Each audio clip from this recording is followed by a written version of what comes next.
Welcome to Coffee with the Sarlos. We are your hosts of the show, Karen and Kelly Sarlo. Whether you're struggling with grief or you just need answers, we connect you with spirit to find relief, clarity, and direction in life. We can help you move forward.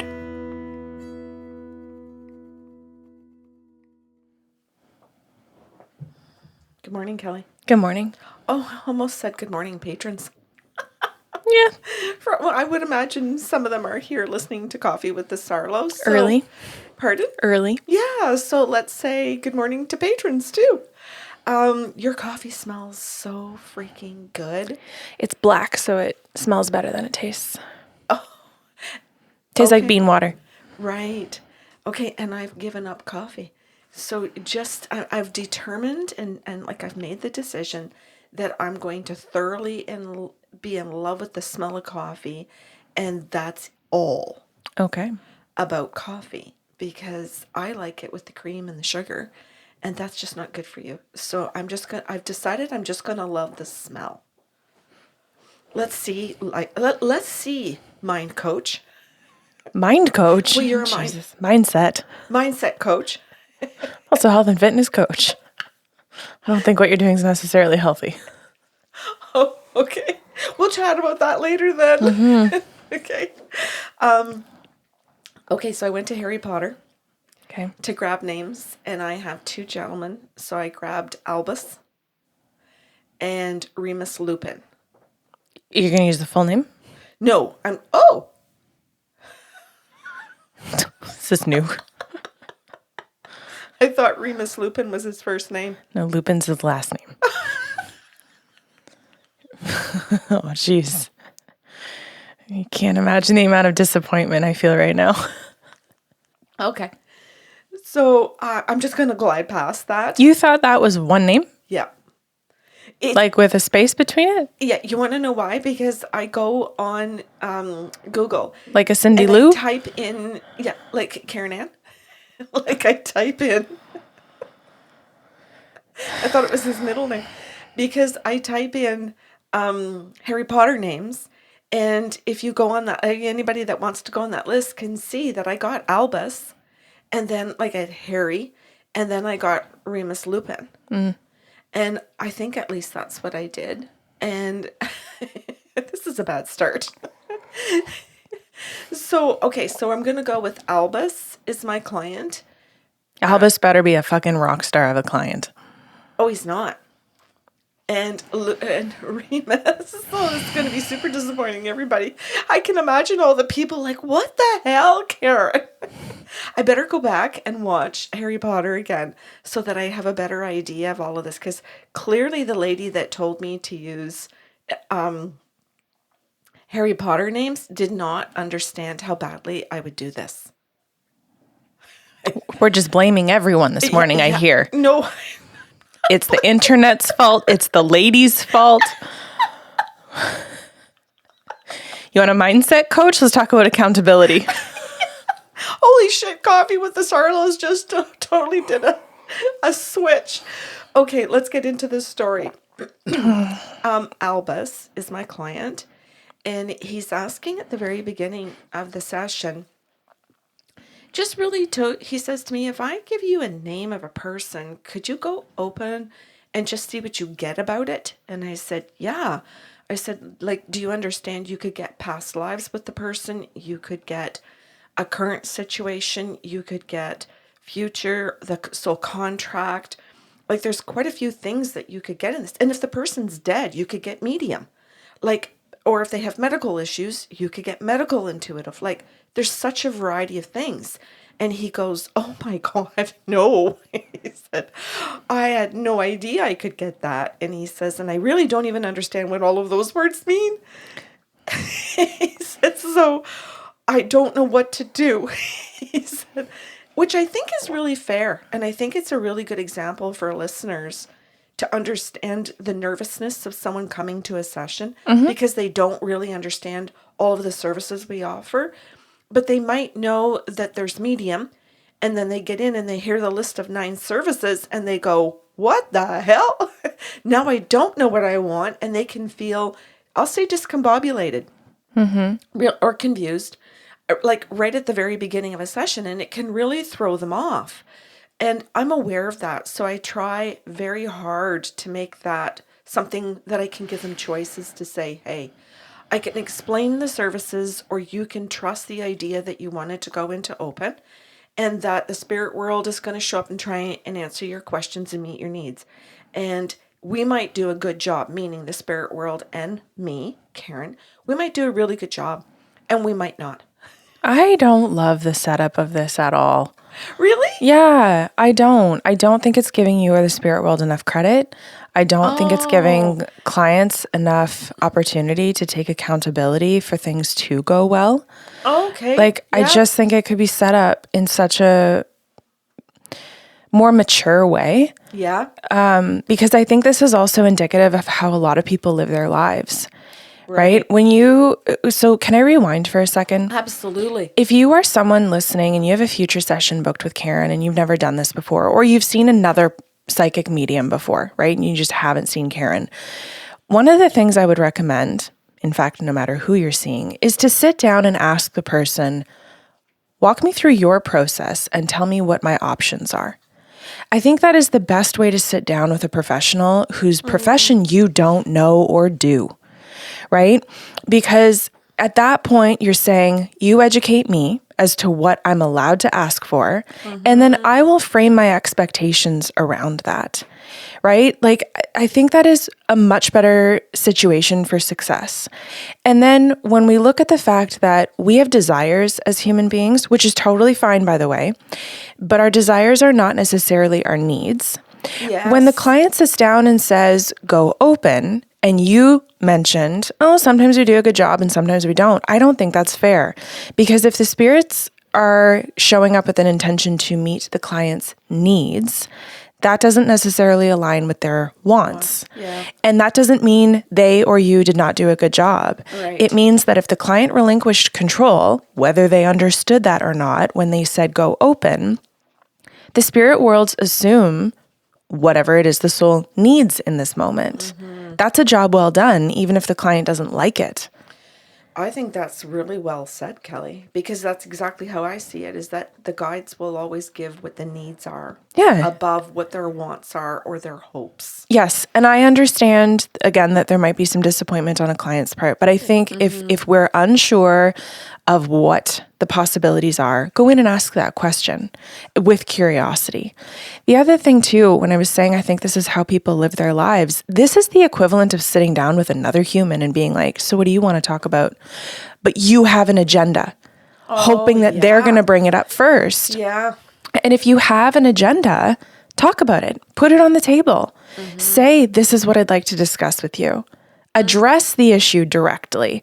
If you're just sitting there going, well, what would you like to talk about today? And then you're going to stew about the fact that the person didn't bring up your most pressing inner thought. Yeah. Like, this is just unfair. Yeah. I love it. I'm glad I said all of these things so that you could coach. Okay. Thanks.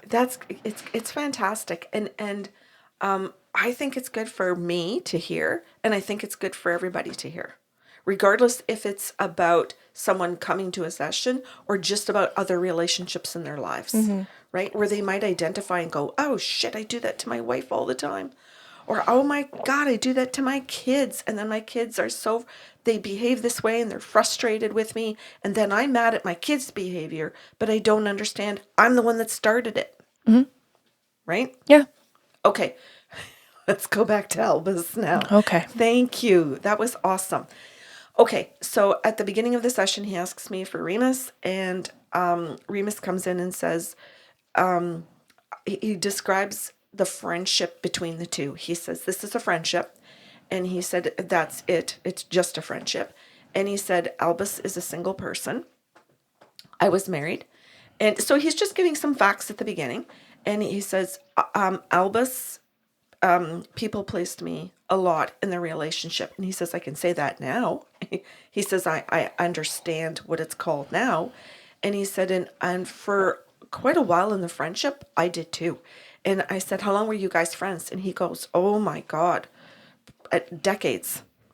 And for all of those decades, he says, the two of us Just like we did fun things together, but we would say things like, we've never had an argument. And he said, in reality, he goes, we both just avoided arguments. And he said, and then Albus got promotion in a job. And he said, that's when everything changed. And he goes, could you start by saying all of that to him? So I said all of that to Albus, and he goes, yeah. He goes, I'm glad he's bringing that up. He says, I've kind of suspected something about that. He says, can you ask him more about when I got that change in the job? So I said, Remus, what happened when Albus got the promotion? He says, I got really jealous. And he said his salary increased quite a lot. And then thereafter, he kept getting more advancements in his job, and he made more and more money. Over a short period of time, he says, I think it was maybe 6 months to a year, he says he made quite a few changes in career and finances. And he said all of a sudden he was making more money than me. And he said, and I had always made more money than him. And he said, and I kind of realized that it made me feel more important than him that I made more money, and that I kind of saw a status in the friendship that I was better than him. And he says, when the change occurred in the job, it adjusted because I put value on who made more money and who had a better status in their job, even though we had different careers. And Albus really moved up in his status and moved up in his finances. And it also meant that it changed his life. Like, he started going on holidays. He bought a nicer car. He moved to a nicer home. And he said, and I didn't make those changes. And he said, I got really jealous and I started treating him badly. And he said, and badly means that I lied. He said, I told him lies. And I said, what were the lies about? And he said, well, I told lies so that things would look like I was doing better because I felt in competition. And I said, was Albus in competition with you? Not at all. He said he wasn't in the least. And he said, I took it that way because it was the way I perceived everything. And Albus didn't understand it. And I think he's starting to suspect it since I've died. And he said, because he's just looking back at the friendship with more honesty, because I'm just not in it anymore. And he's got more time because he's struggling because he hasn't made a new friend yet. And we had spent quite a bit of our time together. So he's got alone time and he's doing a lot more thinking. And as a result of that, he's kind of questioning and going back to that he sees that this is when some of the change started to occur. And I said, Remus, why is Albus just realizing that now? Because I'm trying to, like, what's going on and what was going on in Albus? Well, he said Albus just wanted to avoid everything. And I said, and he goes, and I knew that.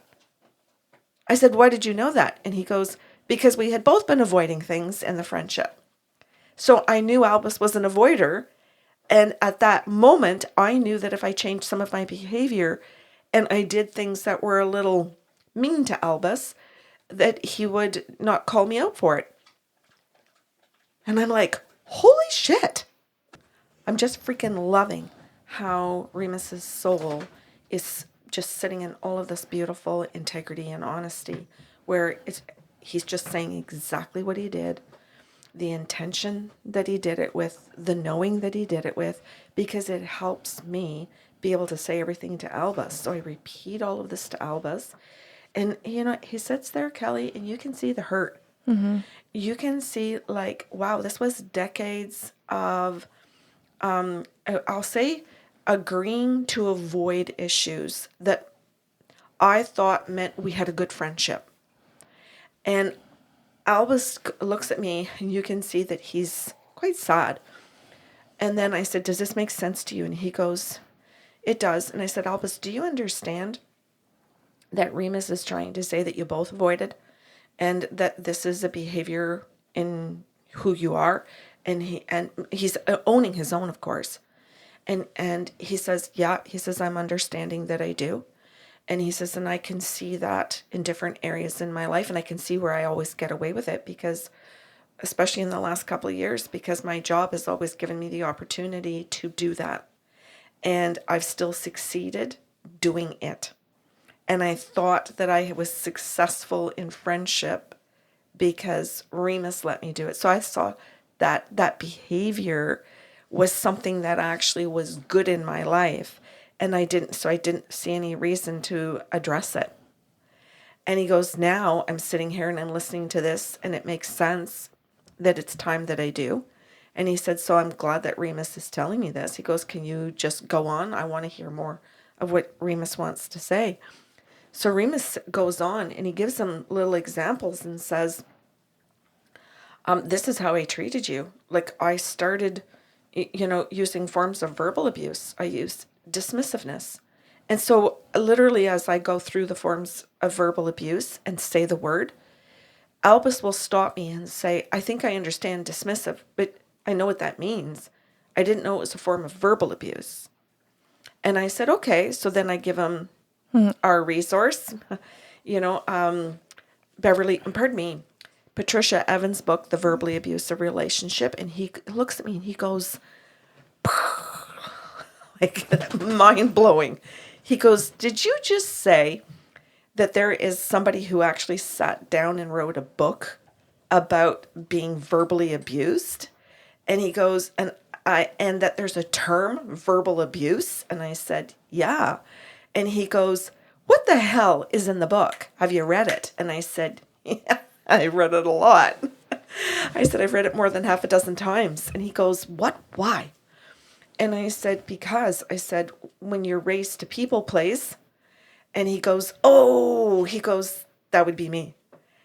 And he goes, so you were too? And I said, yeah. And I said, when you're raised to people please, you're raised to not question those behaviors or identify them so that other people, as a matter of fact, you're trained to avoid them. And you're trained to avoid knowing about them, going to therapy to learn about them. You're going to be discouraged by people around you who don't want you to have that kind of an education. Because as soon as you start having the knowing, the knowledge, you can identify it in your own mind. It starts to not sit with you. And now you start identifying that, oh, that's that icky feeling I feel. And he goes, oh God. Go on. And I said, you recognize the ick feeling when you're self-abusing, you're abusing another or they're abusing you. And he goes, oh my God, I didn't even think of that. He goes, so is Remus saying he abused me? And I said, yeah. But wait a minute, I've abused him. And I said, yes. He said, because you've talked about diverting. He goes, I've done that a ton of times. He goes, and I'm brutal for that at work. And he says, I use it as a way to say what I want to say and to do what I want to do. And I said, yeah. And I said, that's what Remus did, but he just kept upping it a notch constantly where the abuse intensified.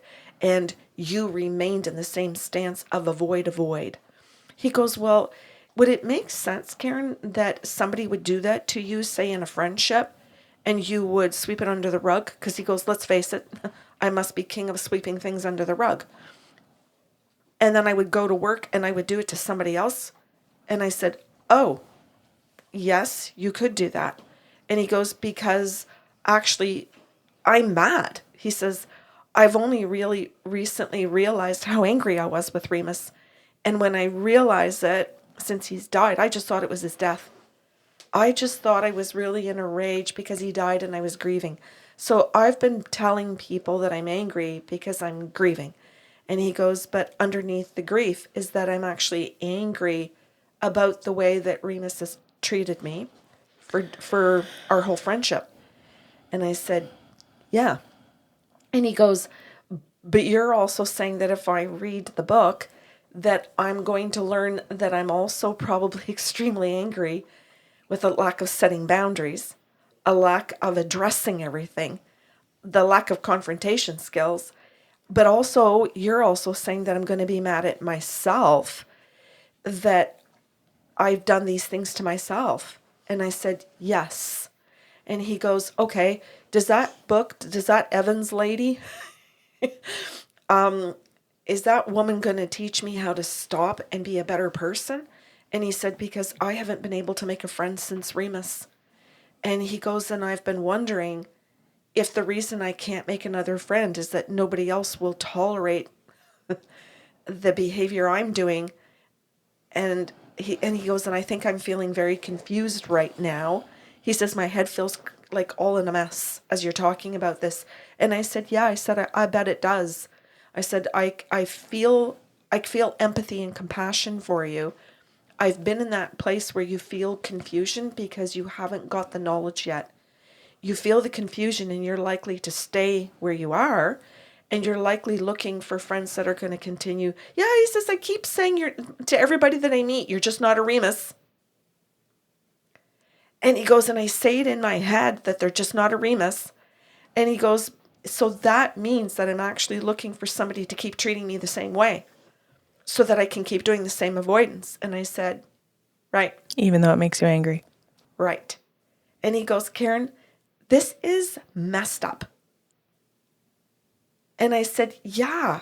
And he goes, but you're telling me Remus is here. So does he want to say anything else? And I said, yeah, he's trying to tell you it's messed up. He's trying to tell you you are, he was, but he's trying to own it. He's trying to take responsibility. And he goes, oh my God. He goes, this would be a first then. And I said, yeah. And he goes, is there anything else? And I said, yeah, he also wants to apologize. And he goes, okay, I don't know if I can accept that.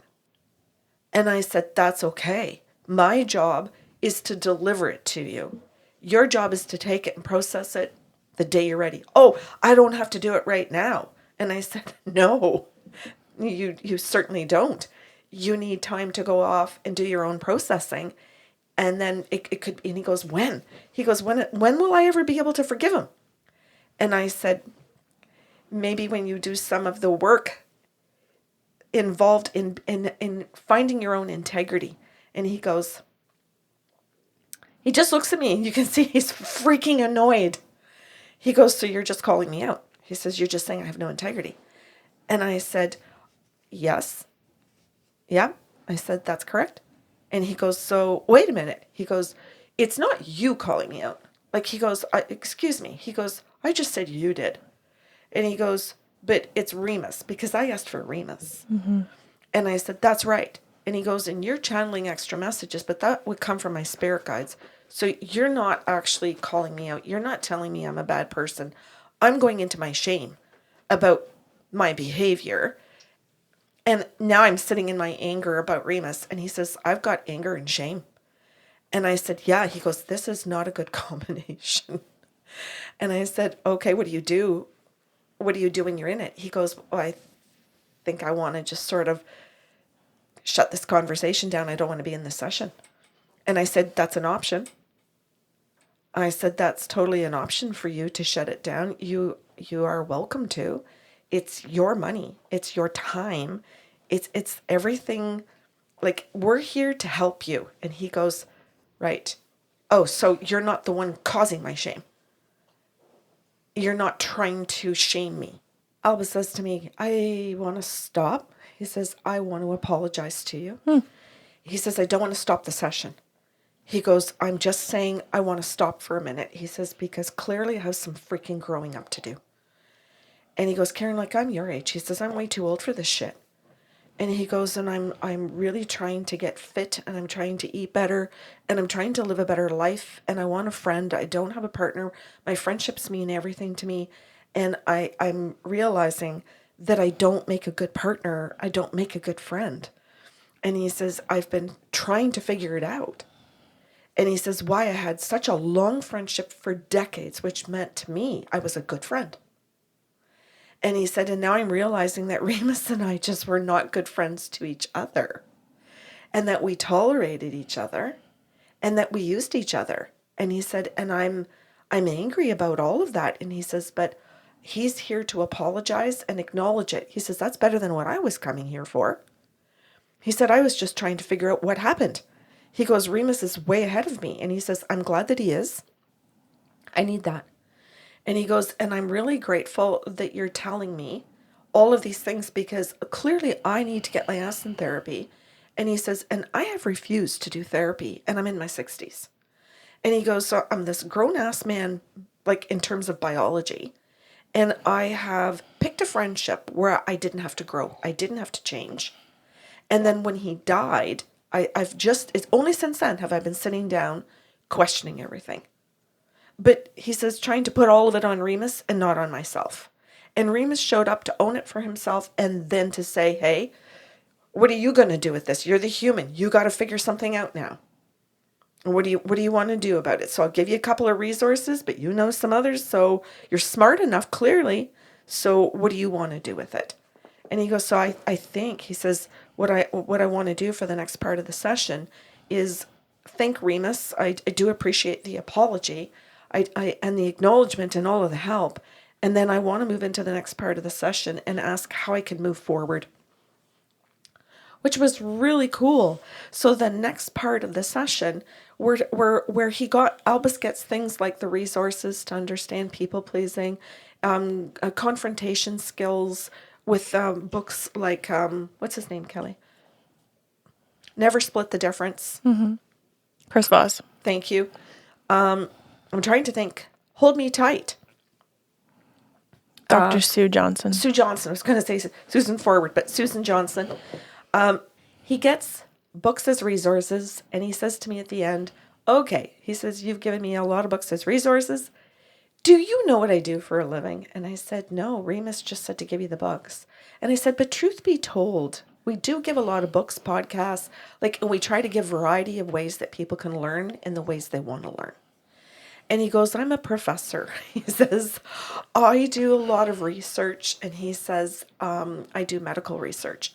And he goes, I love books. And he goes, and audible books, like books on tape. He says, this is fantastic.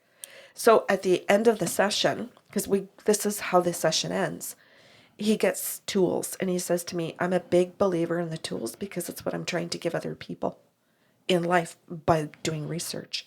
So he goes, at the end of this, he says, I'd like to say thanks to Remus for pointing out the relationship where it really went sideways and that it wasn't when he died. It was years before. And just the ability for me to have something better going forward in my life because I don't want to go through the rest of my life without relationships. Love it. Okay, so for the people who might have been listening because they're dear followers and they like the show, but they haven't really found a parallel in this story, this is how I want to lay things out.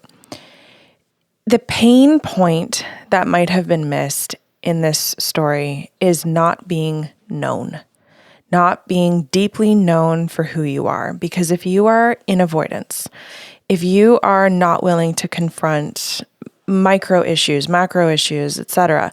If you are not willing to have direct conversations with those people in your life, you live fundamentally in a state of fear and or anxiety because you're kind of just humming along with this anxiety of, I think they're not going to call me out, but what if they call me out? And this is what Albus experienced and Remus while he was living, right? You may be listening to this in a decade-long friendship, decades-long marriage, and think, well, I have relationships, so I don't really identify with this person. If you are an avoider, like Remus and Albus, then you are also living in a state of anxiety and fear and loneliness because there's never an opportunity to be truly known, seen, heard, understood if what you're doing is resigning yourself to just having no conflict. And what that means is no outer conflict, but you're in a ton of inner conflict. And it means that you're never really making connections with other people, no matter how social you are, no matter how much time you spend with other people in the living room with your family, etc. So if you missed the point today, go back and listen. Thank you for listening to Coffee with the Sarlos. If you enjoyed the show today, please be sure to subscribe on your podcast platform and leave a review. New shows will air every other Saturday.